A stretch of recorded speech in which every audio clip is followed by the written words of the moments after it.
ठीक है, तो कल अपन ने पढ़ा था परमानेंट सेटलमेंट। परमानेंट सेटलमेंट था जिसके अंदर जमींदार किसान से वो लेता था, रेवेन्यू कलेक्ट करता था, और फिक्स्ड होता था रेवेन्यू। वो फिक्स रेवेन्यू ही कलेक्ट करना होता था। फिर इन्होंने ब्रिटिशर्स ने सोचा कि ये इससे तो काम नहीं चल रहा है, किसानों का प्रोड्यूस ज्यादा हो रहा है, प्रोडक्शन ज्यादा हो रही है, उपज ज्यादा हो रही है फसल की, तो हमने तो रेवेन्यू फिक्स कर दिया, तो ये तो सही नहीं है। तो फिर इन्होंने दूसरा सिस्टम लेके आए। दूसरे सिस्टम का नाम था महलवारी। महलवारी सेटलमेंट से जाना गया वो। इसके अंदर क्या होता था, इसमें ये लोग जाते थे, जमीनों को मेजर करते थे, फील्ड जो होते थे, खेत जो होते थे, उनको मेजर करते थे, और फिर रेवेन्यू को ये लोग मतलब डिसाइड करते थे कि ये रेवेन्यू लेंगे। और पीरियोडिकली वो रेवेन्यू चेंज भी हो सकता है। पीरियोडिकली मतलब इंस्पेक्शन होता था लैंड का, और रेवेन्यू भी चेंज होता था, फिक्स नहीं रहता था रेवेन्यू। अब वो पीरियोडिकली हर महीने भी ये लोग चेंज कर सकते हैं, या एक साल में जो भी था इनका ऐसे था। ठीक है। तो उसको जाना, उसके अंदर क्या था, जमींदार को बीच में से हटा दिया। उसके अंदर जो गांव का, विलेज का जो हेडमैन होता था, हेडमैन मीन्स जो मुखिया होता था विलेज का, जो हेडमैन होता था, वो रेवेन्यू कलेक्ट करेगा पीजेंट से, किसान से, और कंपनी को पे करेगा। तो इस सिस्टम को जाना गया माल महलवारी सेटलमेंट, इसको बोला गया। फिर यही सिस्टम ये मुनरो इन सब ने अडॉप्ट कर लिया। तो इन्होंने इसका एक और नाम दे दिया, रयोटवारी सेटलमेंट नाम दे दिया। रयोटवारी मतलब जो किसान पीजेंट है, तो पीजेंट से डायरेक्ट मतलब हेडमैन को देंगे, और एक तरह से डायरेक्ट हमें मिल जाएगा। तो ये रयोटवारी भी इसका नाम जाना गया।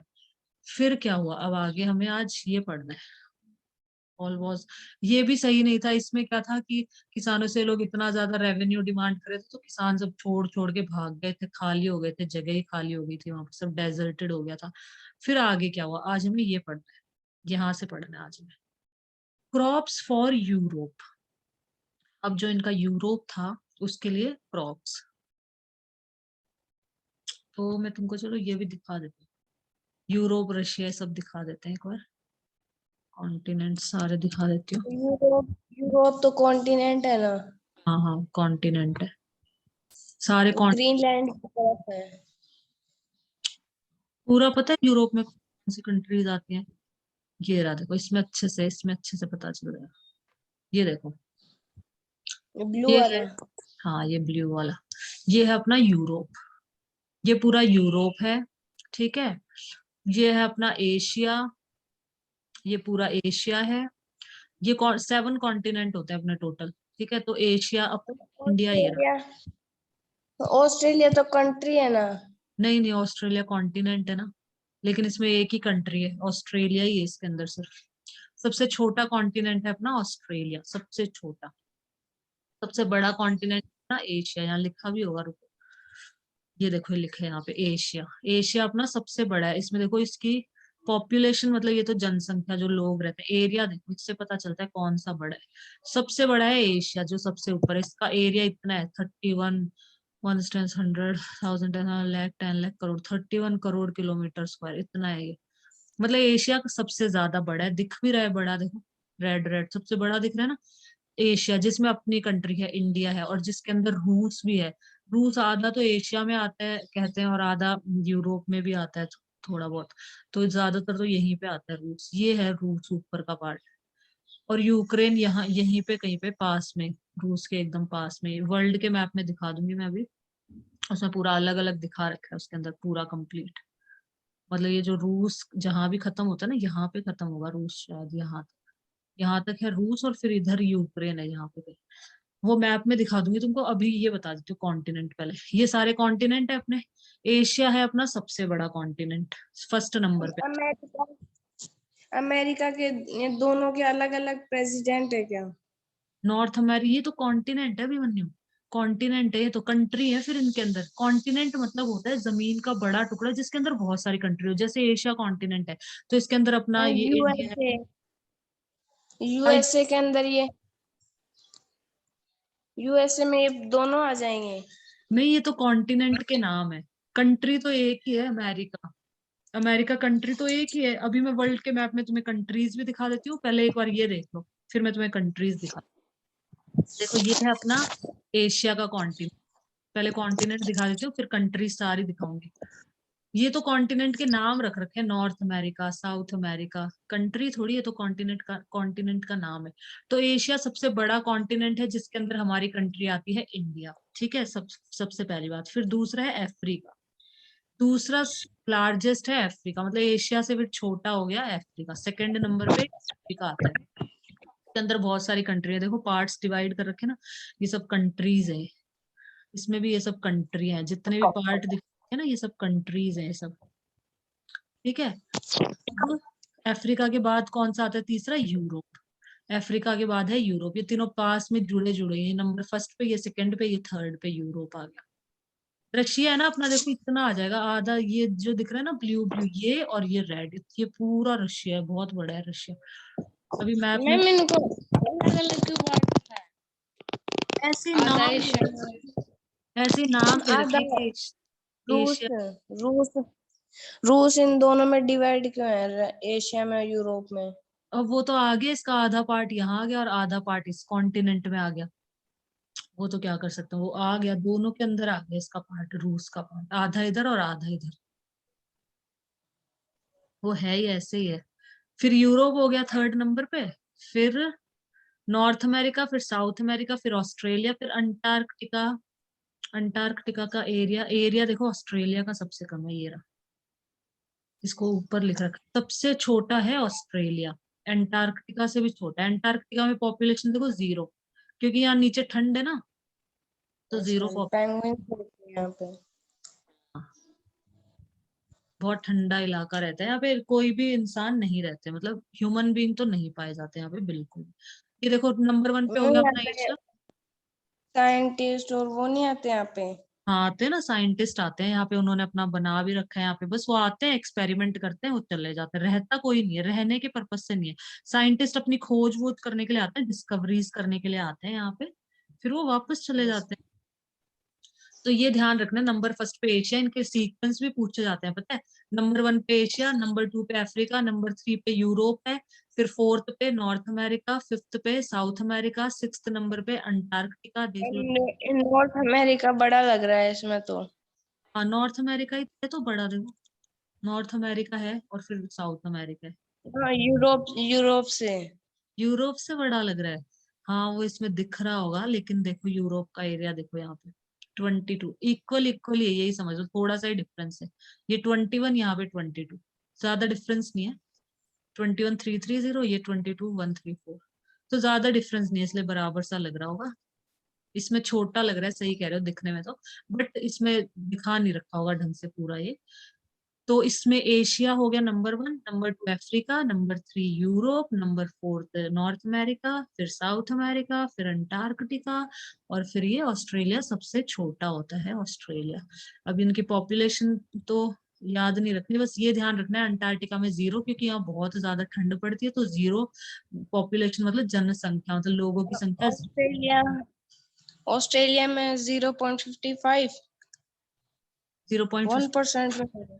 वर्ल्ड पॉपुलेशन शेयर, पूरे वर्ल्ड की मतलब 0.55, सिर्फ इतने ही लोग रहते हैं। सबसे ज्यादा देखो, सबसे ज्यादा रहते हैं एशिया में लोग, फिर रहते हैं अफ्रीका में, देखो इन कंट्रीज में तो कम कम लोग हैं, इतने कम कम है।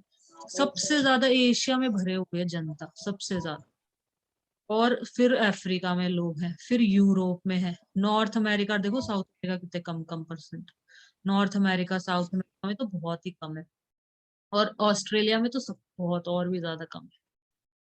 तो ये इसके अकॉर्डिंग इनकी पॉपुलेशन भी इनके अकॉर्डिंग ही है, ऐसे इनकी पॉपुलेशन है, जो इनका एरिया है उसी के हिसाब से इनकी पॉपुलेशन भी समझ लेना। इसका एरिया बड़ा है तो इसकी पॉपुलेशन भी बड़ी है, फिर इसका एरिया तो इसकी पॉपुलेशन, फिर इसका इसका, तो पॉपुलेशन और एरिया दोनों का मतलब एक तरह से सेम वो है। जैसे जैसे एरिया बढ़ रहा है तो पॉपुलेशन भी बढ़ रही है, कम है एरिया तो उसकी पॉपुलेशन कम है, ठीक है। तो ये ध्यान में रख लेना थोड़ा सा, मैप में दिखा देती हूँ। चलो ये तो अपने 7 कॉन्टिनेंट्स है। अब यूरोप, अच्छा हाँ अपन ये पढ़ रहे थे ना क्रॉप्स फॉर यूरोप, हाँ, इसलिए दिखाया था मैंने, चलो ये भी दिखा देती हूँ। आ गया,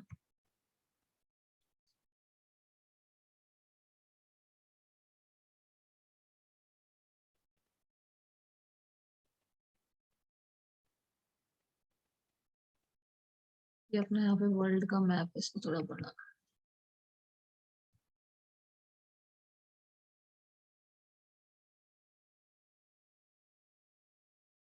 ये देखो अभिमन्यु, इसके अंदर थोड़ा कटा हुआ है, इसमें रशिया का पार्ट, ये येलो येलो दिख रहा है, यहाँ तक रशिया है, ये थोड़ा आ नहीं रखा है इसके अंदर ये ढंग से। रशिया देखो सबसे बड़ा रशिया है, देखो कितना बड़ा एरिया इसका, यहाँ तक है, यहाँ तक। ये वाइट वाइट आ गया, ठीक से प्रिंट हुआ नहीं। ये रहा अपना इंडिया, ये रहा रशिया, और ये रहा यूक्रेन, ये रहा। इस पे अटैक कर दिया ये रशिया ने, यूक्रेन पे। ये ना यहाँ पे। इतने छोटे से ये लड़ाई कर रहे हैं। हाँ, इतने छोटे से लड़ाई कर रहे हैं देखो। ये कितना बड़ा है। रशिया तो बहुत बड़ा है, बहुत बड़ा है रशिया देखो। ये रहा चाइना, और वो तुम पूछ रहे थे ना अमेरिका, अमेरिका देखो यहाँ पे दिखाती हूँ।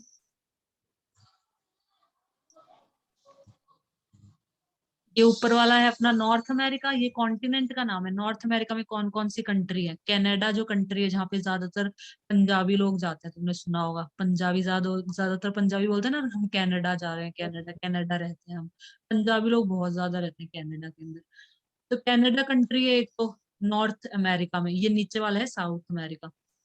Canada United state of America मतलब यूएस से, मतलब जो अमेरिका है वो यहाँ पे है ये और एक मैक्सिमो मैक्सिको कंट्री भी यहीं पे है। तो ये तीन। कनाडा और यूएसए को एकदम ये स्ट्रेट लाइन से क्यों काट रखा है इसको? हाँ हाँ, इनकी बॉर्डर ऐसी है, स्ट्रेट लाइन एकदम, एकदम सीधे लाइन होती है, बॉर्डर्स होती है ना अलग अलग। तो इनकी बॉर्डर ही ऐसी है, क्या करें। ठीक है, तो इसमें नॉर्थ अमेरिका में तो ये कंट्री आ गई अपनी, एक तो कनाडा आ गई, एक यूनाइटेड स्टेट ऑफ अमेरिका आ गई, और ये मैक्सिको आ गई। ये गल्फ ऑफ मैक्सिको यहाँ पे ये आ गई। और साउथ अमेरिका में देखो कौन सी, क्या कह रहे हो? ये साउथ, ये अफ्रीका, इसको भी है ना डिवाइड कर रखा है, मतलब ये सारी कंट्रीज हैं ये जितने सब भी हैं। कंट्रीज है, हाँ ये सारी कंट्रीज है। देखो जैसे अपनी इंडिया कंट्री है ना, ये इंडिया। अफ्रीका। अफ्रीका ये रहा ना, ये रहा अफ्रीका, ये पूरा अफ्रीका है अपना। ये अफ्रीका वो नाम लेते हैं, वो कॉन्टिनेंट का नाम लेते हैं। हाँ, वो सैमिना ए हे, वो जो सॉन्ग है उसका, this is for Africa. Africa continent है, पूरा कॉन्टिनेंट है अफ्रीका। अफ्रीका के अंदर बहुत सारी कंट्रीज हैं, ये सब कंट्रीज हैं। जैसे ये अपना एशिया कॉन्टिनेंट है, ठीक है, ये पूरा एशिया। इसके अंदर इंडिया है, नेपाल है, भूटान है, सब कंट्रियों के नाम दे रखे हैं। बांग्लादेश है, म्यांमार है, ये कंट्री है। थाईलैंड है, वियतनाम है, लाओस है, चाइना है, पाकिस्तान है, अफगानिस्तान है, कजाकिस्तान है, तजाकिस्तान है, मंगोलिया है, कजाकिस्तान, ये north Korea, south Korea, Japan, ये सब कंट्रीज है। और ये देखो ऑस्ट्रेलिया में सिर्फ एक ही कंट्री है, ऑस्ट्रेलिया। ऑस्ट्रेलिया जो कॉन्टिनेंट है ना, इसके अंदर सिर्फ एक ही कंट्री है, ऑस्ट्रेलिया। ये सबसे छोटा कॉन्टिनेंट है, ये भी ध्यान रखना है। ये आती है सबसे बड़ा कॉन्टिनेंट कौन सा है, तो एशिया है। और सबसे छोटा कौन सा है, ऑस्ट्रेलिया। तो ये दो तो पता होनी चाहिए, और इनका सीक्वेंस भी आ जाता है कई बार एग्जाम के अंदर। सीक्वेंस पूछ तो यूनाइटेड जो अमेरिका है ना, वो नॉर्थ अमेरिका वाले कॉन्टिनेंट में आता है, यहाँ पे इसमें नहीं है, साउथ वाले में नहीं है। साउथ वाले में ये कंट्री है देखो, ये Brazil, Bolivia, Peru, Argentina. Argentina, चीन, ये सब है। यूरुगो, ये सारी, वेनेजुएला, कोलंबिया, ये सारी कंट्री है इसमें। ठीक है, ये सारी मम्मी ये इसके अंदर ये डॉट दिखा रखे हैं, यहाँ पे हवाई लिखा है, ये है हवाई। यहाँ पे नॉर्थ पैसिफिक ओशन के नीचे। नॉर्थ पैसिफिक हवाई आइलैंड, हाँ ये आइलैंड है, हवाई आइलैंड। जो तुम्हें कैसे हवाई आइलैंड का कैसे कहाँ सुना तुमने? हवाई इन ये कंट्री नहीं है, ये सिर्फ आइलैंड, आइलैंड है। आइलैंड्स है। आइलैंड्स वो होते हैं जो, वो जमीन का टुकड़ा जो चारों तरफ से वाटर से घिरा होता है, चारों तरफ से पानी होता है उसके, तो उस जमीन के टुकड़े को हम कहते हैं आइलैंड। एंटार्क्टिका भी आइलैंड है क्या? नहीं, वो ऑस्ट्रेलिया, ये भी तो हाँ ऐसे ही है। हाँ, ऑस्ट्रेलिया को भी हम आइलैंड कह सकते हैं।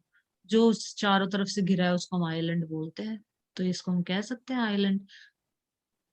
ये जैसे हवाई आइलैंड है, जैसे अपने भी तो है अंडमान निकोबार आइलैंड, और यस मैम। यहाँ पे भी है ना।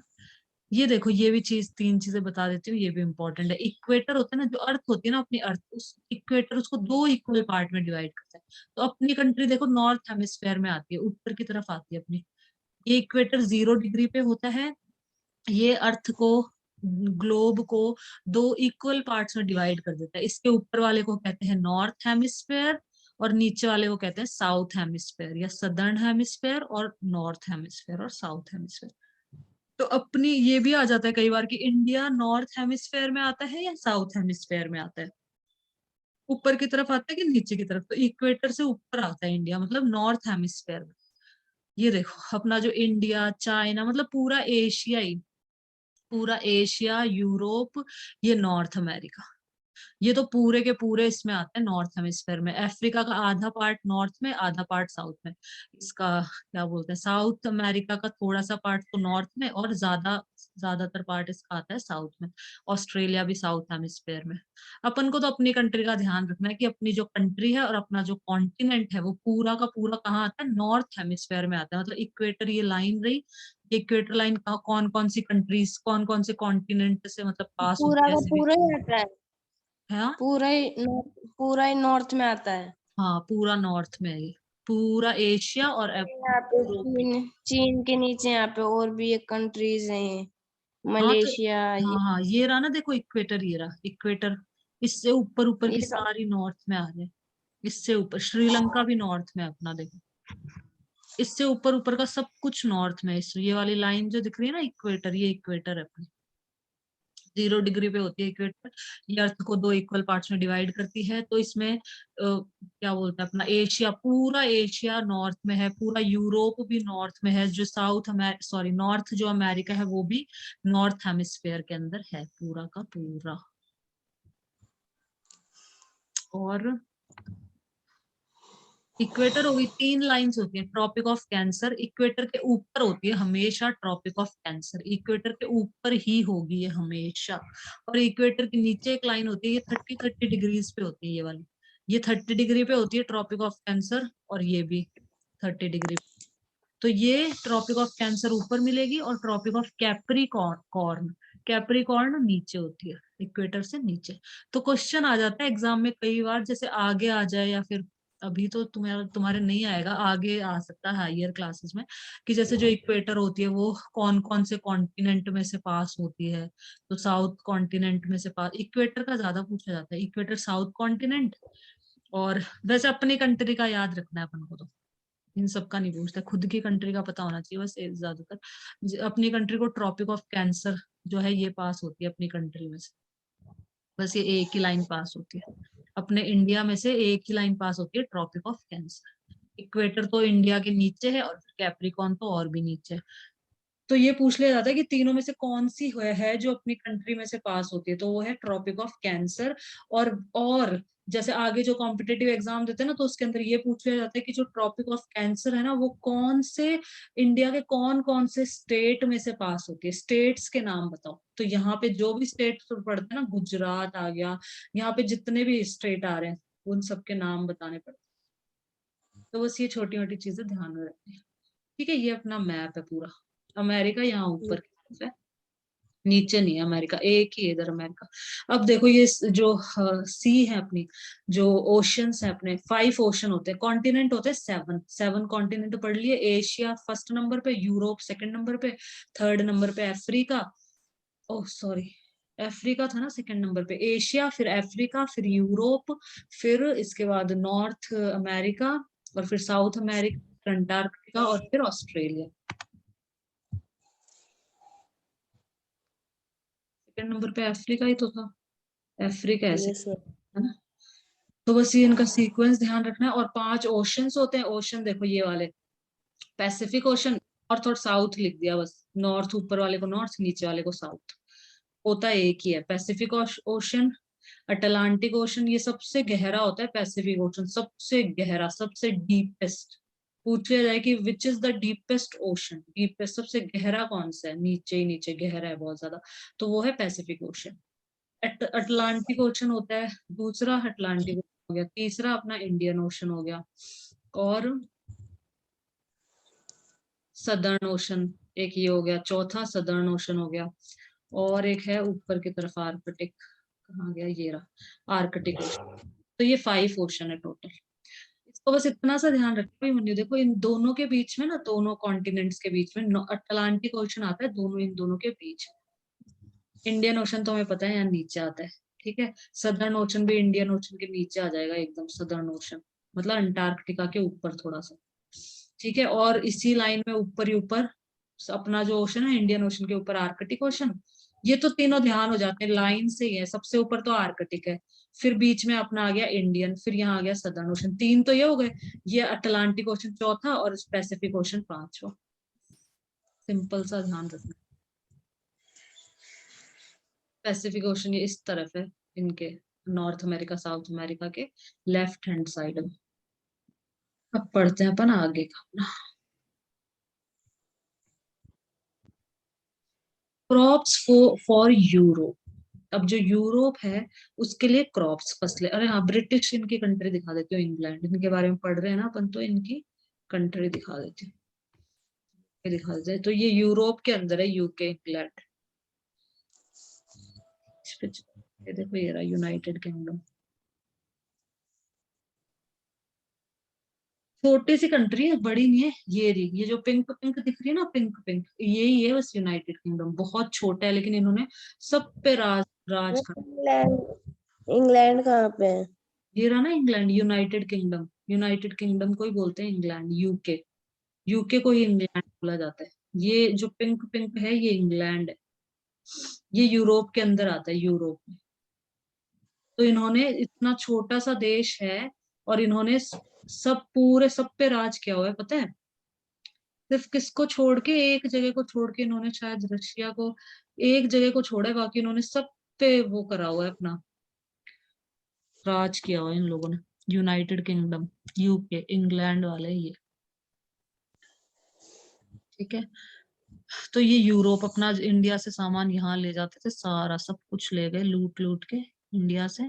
सी रूट यहाँ से आते थे समुद्र के रास्ते से, तो ये था इनका सी रूट। तो देखो दिखा देती हूँ, सी रूट तो यहाँ से आते थे, चल चल के चल चल के चल चल के चल चल के, और यहाँ इंडिया इधर ऐसे।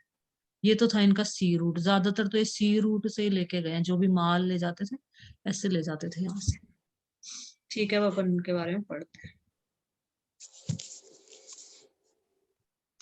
The British also realized that the countryside could not only yield revenue, it could also grow the crops that Europe required. तो ब्रिटिश लोगों ने रियलाइज किया, रियलाइज करना मतलब एक तरह से महसूस, आभास करना, रियलाइज करना, ठीक है।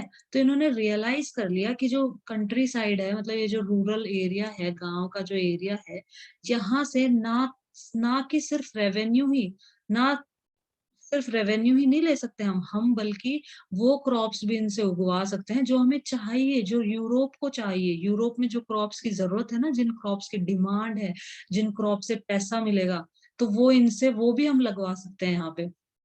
तो इन्होंने क्या सोचा, the British also realise that the countryside could not only yield revenue. Yield का मतलब होता है, मतलब एक तरह से पैदा करना, यील्ड उसी को बोलते हैं, मतलब कितनी पैदावार हुई है, उसके लिए यील्ड वर्ड का यूज होता है। तो कितना रेवेन्यू यील्ड करना है, रेवेन्यू ही पैदा करना सिर्फ एकमात्र वो नहीं है, हम इनसे क्या करवा सकते हैं, it could also grow the crops that Europe required. Europe को जो क्रॉप्स की रिक्वायरमेंट है, जरूरत है, वो क्रॉप्स भी हम ग्रो करवा सकते हैं इनसे। तो फिर क्या करा इन्होंने, by the late 18th century, 18th century के लेट में, लेट मतलब 1700 से लेके 1800 तक होती है 18th सेंचुरी, तो लेट कुछ भी समझ लो, 50 से बाद, 1750 के बाद, 60 70 80 90, लेट में तो ऐसे 80 90 आ जाते हैं। तो by the late 18th century, 18th century के लेट में, मतलब 1790 समझ लेते हैं। 1790 में क्या हुआ, the company was trying its best to expand the cultivation of opium and indigo. Opium, opium का भी लिख लो, ये वो होते हैं मतलब ड्रग्स बोलते हैं जिनको, ओपियम की फसल, गांजा, इस तरह से कुछ होते हैं।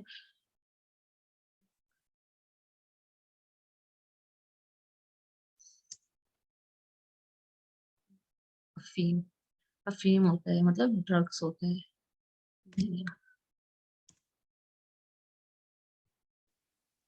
ओपियम, ओपियम का मतलब अफीम, a powerful drug that is made from the seeds of a poppy, a type of flower।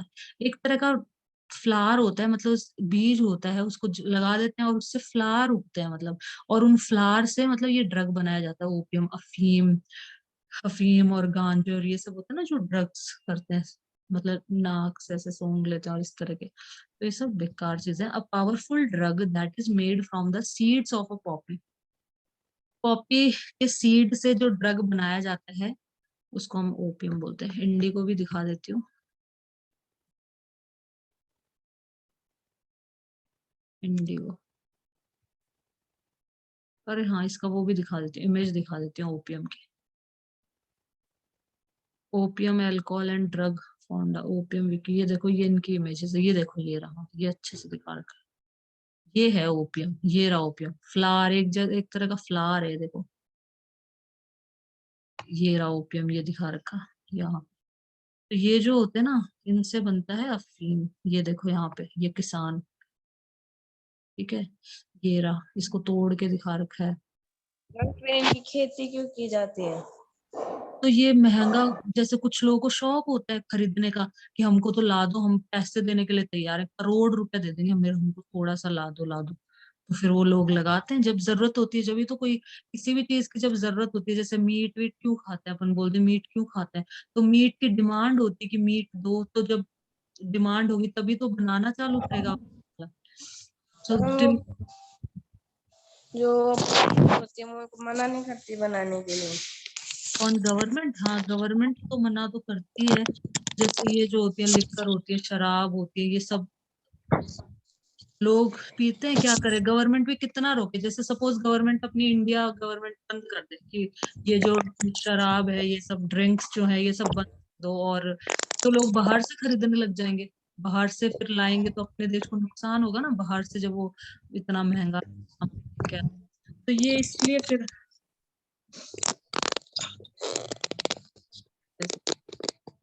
हम भी नहीं कर सकते ना। तो वो तो लोगों को समझना है, जैसे गुटखा होता है, सुपारी, ये भी अच्छी चीज नहीं होती बिल्कुल भी, लेकिन खाते हैं लोग। गवर्नमेंट एकदम से सब बंद नहीं कर सकती, कई चीजें सोचनी पड़ती है सरकार को भी। लोग सरकार ही गिरा देंगे, अगर सरकार ऐसा करेगी तो लोग उसको वोट नहीं देंगे। और हम दूसरा देखते हैं अपना इंडिगो, एक तो इसकी फसल करवाते थे अपने किसानों से, और इंडिगो की दिखाते हैं, यहीं पे लिखो, इंडिगो की बहुत खेती करवाते थे अपने किसानों से, इंडिया से, और फिर ये यूरोप ले जाते थे सब। Very dark blue in colour, गहरा नीला। अच्छा तो कलर का इसने बता दिया, इंडिगो कलर के बारे में बता दिया। A tropical plant of the pea family which was formerly widely cultivated as source of dark blue dye, dye के लिए यूज किया जाता था। The dark blue dye obtained from the indigo plant, indigo की खेती कराते थे, ये एक तरह का प्लांट होता है जिस जो डाई के लिए यूज आता है। The dark blue dye obtained from Indigo plant से डार्क ब्लू डाई मिलती थी, तो इसकी बहुत ज्यादा खेती करवाते थे। ये दिखा देती हूँ, इसके भी प्लांट दिखा देते हैं इंडिगो के प्लांट, ये है देखो, वाइल्ड इंडिगो, ये इंडिगो के प्लांट है, ये रहा, ये रहा यहाँ पे देखो, ये रहा यहाँ पे, ये रहा इधर, ये रहा इंडिगो प्लांट, मतलब ये डाइंग के लिए यूज आता था, डाई करने के लिए। ये रहे देखो, ये रहे मेडिसिनल हर्ब, और ये रहा, ठीक है आगे बढ़ते हैं अब। तो ये इंडिगो का मतलब ब्लू कलर का ही होता है, और तो ये लिखना चाहो तो यहाँ से ये लिख लो, इसका मीनिंग ये लिख लो यहाँ से, the dark blue dye obtained from the indigo plant, ये एक तरह का प्लांट होता है जिससे कि डाई ऑब्टेन्ड होती है, ब्लू कलर की, डार्क ब्लू कलर की डाई हमें मिलती है, ठीक है। फिर क्या हुआ देखो, the company was trying its best to expand the cultivation of opium and indigo. अब कंपनी अपनी पूरी कोशिश कर रही थी, एक्सपेंड करना मतलब फैलाना, विस्तार करना, किसी चीज को बढ़ाना। तो वो अपनी पूरी कोशिश कर रही थी, देवर ट्राइंग इट्स बेस्ट, मतलब कंपनी अपनी पूरी कोशिश कर रही थी एक्सपेंड करने की, कल्टीवेशन को, खेती को। किसकी खेती को? ओपियम की, अफीम की और इंडियो की। इंडियो और अफीम की खेती को बढ़ाने की कोशिश कर रही थी, अपनी पूरा प्रयास कर रही थी। In the century and a half, century मतलब 100 साल होता है, तो सेंचुरी एंड हाफ मतलब 150 साल। That followed the British persuaded, persuaded का मतलब होता है परसुएड करना, किसी को मनाना, किसी को राजी करना, अपनी बात मनवा लेना। द ब्रिटिश परसुएडेड और फोर्स्ड, परसुएड या तो मनाया प्यार से, अरे भाई इसकी खेती करो तुम, ओपियम की और इंडिगो की खेती करो किसानों को, और मानते, जो मान जाते थे वो तो ठीक है, जो नहीं मानते थे उनको फोर्सफुली खेती करवाते थे उनसे। द ब्रिटिश परसुएडेड और फोर्स्ड कल्टीवेटर्स, जो कल्टीवेटर थे, खेती करने वाले जो लोग थे, किसान थे मतलब, उनको मनाते थे या फोर्सफुली उनको कहते थे force cultivator in various parts of India. India के वेरियस पार्ट्स में उन्होंने कल्टीवेटर्स को फोर्स किया या फिर उनको मनाया इसकी खेती के लिए। To produce other crops, jute in Bengal, Bengal के अंदर इन्होंने बोला जूट पैदा करो, जूट लगाओ बंगाल में। आसाम में बोला टी लगाओ, चाय की खेती करो आसाम में, टी के प्लांट्स लगाओ। Sugar cane in the united, ये दिखा देती हूँ, बंगाल तो दिखा दिया था, आसाम दिखा देती हूँ, ये सब दिखा दूंगी, अभी पहले पढ़ लेते हैं। Sugar cane in the United Provinces, now Uttar Pradesh, अभी उत्तर प्रदेश के नाम से जो है, वहां पे इन्होंने शुगर केन मतलब गन्ने की खेती कराई कि यहाँ उत्तर प्रदेश में गन्ना लगाओ। वीट इन पंजाब, पंजाब में गेहूं लगाओ, महाराष्ट्र में कॉटन, महाराष्ट्र और पंजाब दोनों जगह कॉटन भी लगा दो मतलब, और पंजाब में गेहूं कॉटन दोनों लगा दो। राइस इन मद्रास, तो ये मैं सब दिखा देती हूँ। इन्होंने इन इन जगह पे बोला कि ये खेती करो, तो जो ये कहते थे वही करनी पड़ती थी।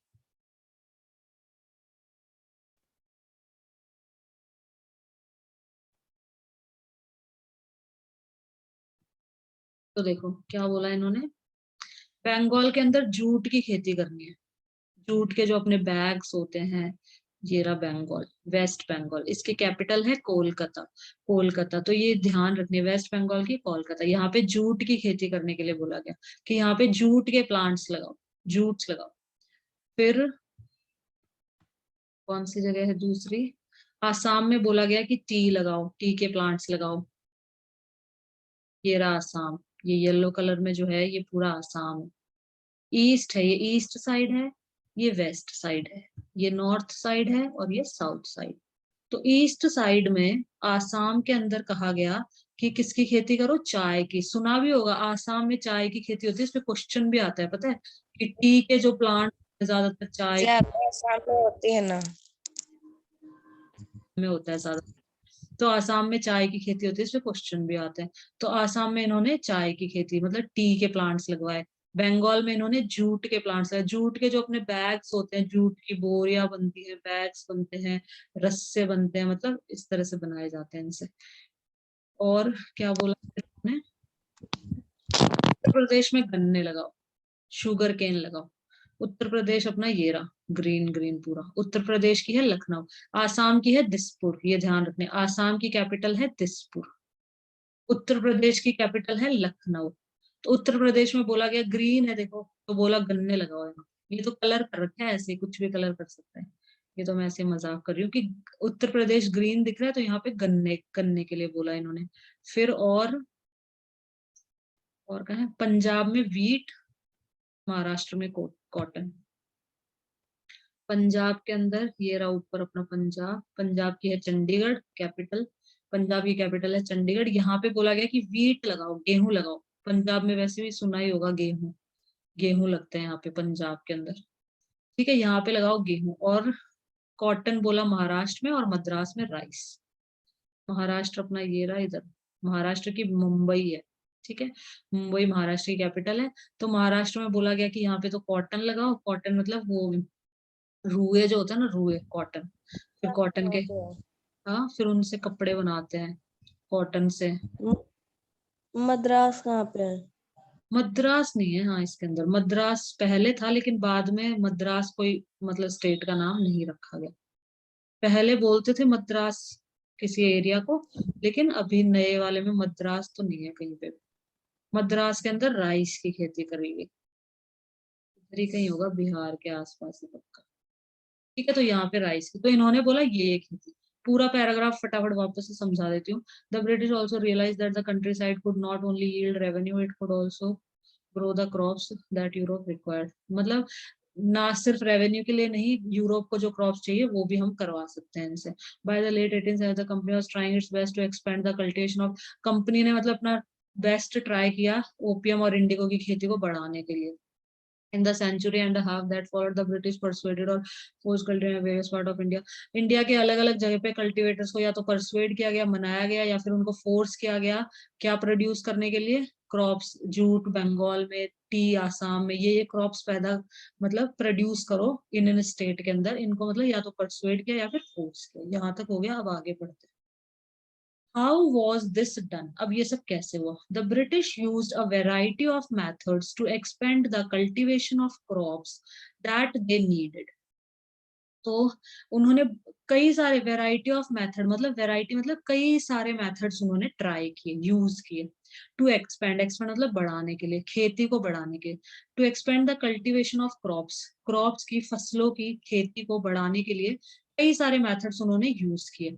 दैट दे नीडेड, मतलब जो क्रॉप्स उनको चाहिए होती थी उनकी खेती को एक्सपैंड करने के लिए उन्होंने कई सारे मेथड्स यूज किए। Let us take a closer look at the story of one such crop. एक क्रॉप की अपन यहाँ ले लेते हैं एग्जाम्पल, इन्होंने बताया one such method of production, मतलब इसमें इन्होंने क्या क्या किया, क्या क्या मेथड और यूज किए इन लोगों ने, और कैसे मतलब बढ़ाने के लिए क्या क्या कोशिशें करी, एक से हम समझ लेते हैं। Does color have a history? क्या कलर की भी कोई हिस्ट्री है? तो होती है। तो figure 5, a kalamkari print 20th century India. इस प्रिंट का नाम है, जो प्रिंट बना रखे ना, फूल बना रखे हैं, तो इस प्रिंट को बोलते हैं कलमकारी प्रिंट। तो इंडिया के अंदर 20th सेंचुरी में कलमकारी प्रिंट। आज भी ऐसी बेडशीट अपन को देखने को मिल जाएंगी, इस तरह की बेडशीट आती है खूब। ये कौन सा है? Morris cotton print, late 19th century England. ये मॉरिस कॉटन प्रिंट है। ये नाम दे देते हैं अलग अलग, प्रिंट का अलग अलग नाम दे देते हैं। जैसे इसको लिख दिया कलमकारी प्रिंट, इसको लिख दिया मॉरिस कॉटन प्रिंट, तो इस तरीके से। Does colour have a history? Figure 5 and 6 are two images of cotton print. ये कॉटन प्रिंट दिखा रखा है अपन को, कॉटन प्रिंट दोनों। फिर the image on the left, left मतलब ये वाली लेफ्ट साइड, ये राइट साइड में, shows a kalamkari print created by weavers of Andhra Pradesh in India.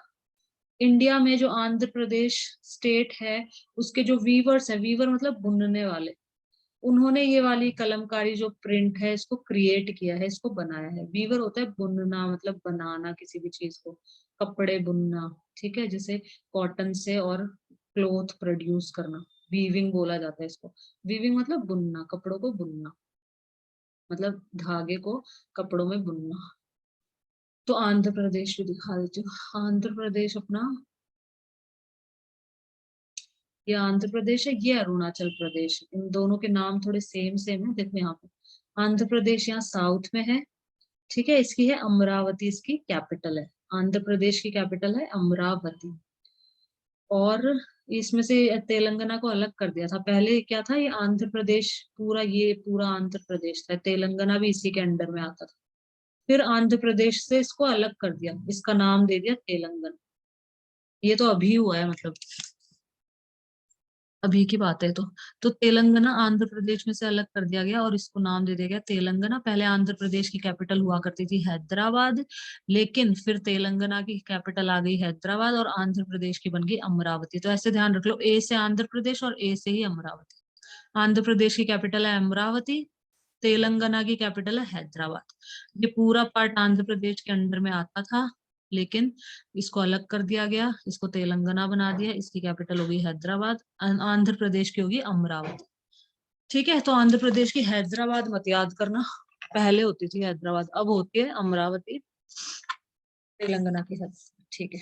तो आंध्र प्रदेश के अंदर क्या हुआ, और ये अरुणाचल प्रदेश है, दोनों का थोड़ा सेम सेम है। अरुणाचल प्रदेश की होती है ईटानगर, ये ईस्ट में है। तो आंध्र प्रदेश में क्या बोला इन्होंने, तो एक कलमकारी प्रिंट कहाँ की दिखा रखी है, आंध्र, इंडिया के अंदर आंध्र प्रदेश की। आंध्र प्रदेश के जो वीवर्स थे, बुनने वाले लोग थे, उन्होंने क्रिएट करी। On the right is a floral cotton print, ये फ्लोरल कॉटन प्रिंट है, designed and produce by William Morris. ये मॉरिस ने मतलब प्रोड्यूस करा है, ये जो प्रिंट है ये मॉरिस ने बनाया है, इस तरह का प्रिंट ये विलियम मॉरिस ने, इसीलिए इसका नाम भी मॉरिस कॉटन प्रिंट है। अ फेमस पोएट, पोएट था, एक कवि था, कविताएं गाता था। एंड आर्टिस्ट, आर्टिस्ट जो वो होते हैं जो बनाते हैं, चित्रकारी करते हैं, आर्टिस्ट भी था। Of 19th century, Britain, Britain का था। ठीक है, तो ये अपने इंडिया का दिखा रखा है, ये ब्रिटेन का। There is one thing common in the, अब दोनों में क्या चीज कॉमन है, two print both use a rich blue colour, दोनों प्रिंट में एक चीज कॉमन है, दोनों के अंदर ब्लू कलर, देखो blue colour, rich blue colour है दोनों के अंदर, मतलब कलर सेम सेम लग रहा है दोनों का। ठीक है, तो ये कैसे है, कॉमनली कॉल्ड इंडिगो, तो इस कलर को हम क्या बोलते हैं, इंडिगो कलर है, ब्लू कलर जो अपन ने भी पढ़ा है इंडिगो। तो do you, dark blue colour, do you know how this colour was produced, एक minute.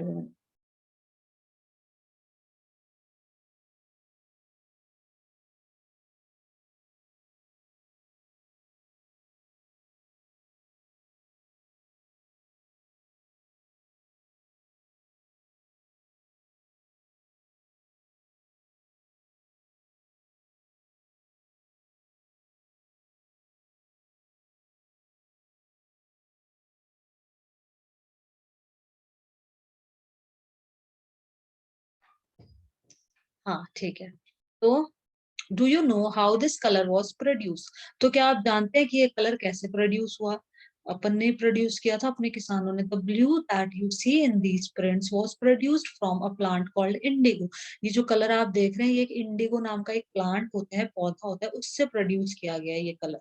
It is likely that the blue die used in the Morris print in 19th century Britain was manufactured from indigo plant cultivated in India, India के अंदर खेती हुई थी Indigo plant की, वहां से जो ब्लू डाई बनी थी उससे इस जो मॉरिस जो भाई साहब हैं इन्होंने ये प्रिंट अपने यहाँ से लेके गए थे और फिर इन लोगों ने यूज किया है कलर डाई करने के लिए।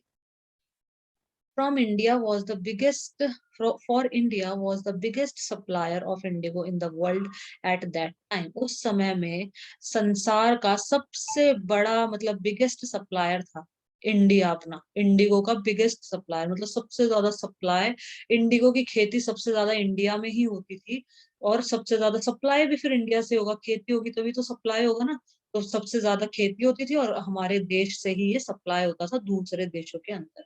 और इससे डाई बनाई जाती थी, ब्लू कलर की डाई जो यहाँ पे यूज कर रखा है, ये blue colour, dark blue colour, ये जो डाई यहाँ पे यूज करी है ये इंडिगो प्लांट से ही बनाई गई है, जो कि इंडिया के अंदर कल्टीवेट हुई है, इसकी जो खेती हुई है वो इंडिया के अंदर ही हुई है। Why the demand for Indigo, Indian Indigo, ना एक मिनट को देख, चलो ये और पढ़ लेते हैं अपन, ये पैराग्राफ और कर लेते हैं फटाफट। प्लांटेशन क्या होता है, a large farm operated by a planter employing various form of forced labor. Plantation are associated with the production of coffee, sugarcane, tobacco, tea and cotton. Plantation क्या होता है, प्लांटेशन नॉर्मली वही होता है प्लांट्स का पौधारोपण, उसको बोलते हैं प्लांटेशन। तो यहाँ से भी देख, प्लांटेशन मतलब पौधे लगाना, उसको बोलते हैं प्लांटेशन। जो क्रॉप तो सिर्फ एक बार के लिए होती है, और प्लांटेशन को है ना लगाए रखा जाता है, जैसे बनाना का प्लांटेशन होता है। नहीं नहीं ऐसा थोड़ी है, प्लांटेशन जैसे, हाँ जैसे क्रॉप तो हो गई, बनाना तो का पेड़ तो अपन काटते थोड़ी हो, तो लगा रहता है उस पे, बनाना आते रहते हैं, उनको तो काटा नहीं जाता।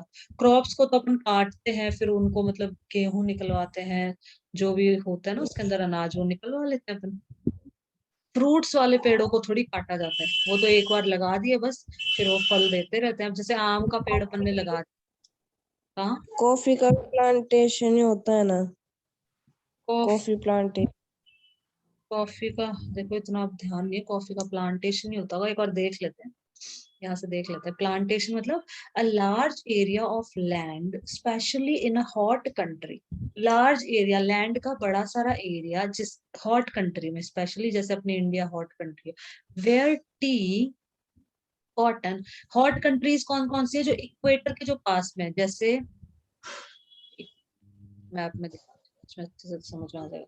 ये रहा अपना इक्वेटर, इक्वेटर पे एकदम स्ट्रेट वो आती है सन की, सन रेज, मतलब एकदम बहुत ज्यादा गर्मी होती है इक्वेटर पे और इसके आसपास के इलाकों में।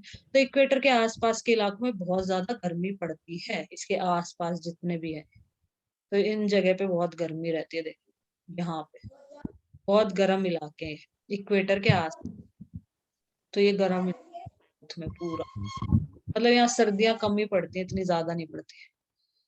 ठीक है, तो आगे बढ़ता है मतलब, हाँ, प्लांटेशन देख लेते हैं ना। A large area of land, especially in a hot country where tea, cotton, tobacco, etc. are grown. चाय, कपास, तंबाकू, कॉटन को कपास भी बोला जाता है, चाय, कपास, तंबाकू आदि उगाने के लिए बड़े खेत, विशेषतः गर्म देशों। तो कॉफी प्लांटेशन, प्लांटेशन का मतलब जो बड़े बड़े खेत होते हैं वही हो गया प्लांटेशन।